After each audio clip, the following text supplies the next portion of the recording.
प्रभाग क्रमांक 9 मध्ये शिवसेनेचे अधिकृत उमेदवार साहेबराव जाधव, सविता करंडगायकर, सागर जारे, ज्योती प्रदीप काळे यांच्या प्रचारार्थ धर्माजी कॉलनी, वनविहार कॉलनी आदी परिसरात सायंकाळी चौक सभा घेण्यात आली। धनशक्ती विरुद्ध जनशक्ती ही लढाई असून मतदारांनी आम्ही चुकीचे असल्यास सांगावे, आज माघारी घेऊ असे यावेळी साहेबराव जाधव यांनी सांगितले।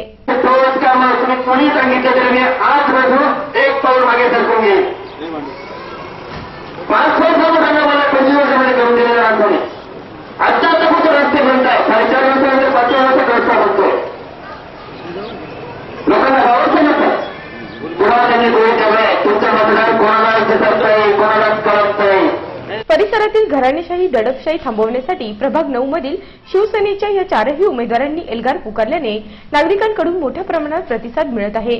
घटनाकार डॉक्टर बाबासाहेब आंबेडकरांनी घटनेतून मतदानाचा सर्वांना समान हक्क दिला असून आपण त्याचा योग्य प्रकारे वापर करावा असं आवाहन करंडगायकर यांनी केलं।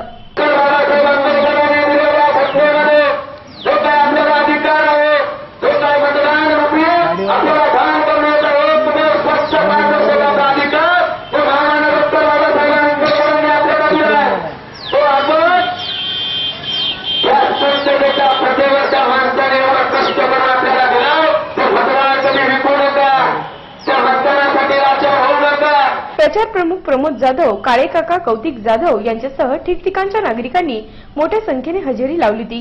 नाशिक सिटी न्यूज साठी व्हिडिओ जर्नलिस्ट सुनील पगारे, सातपूर।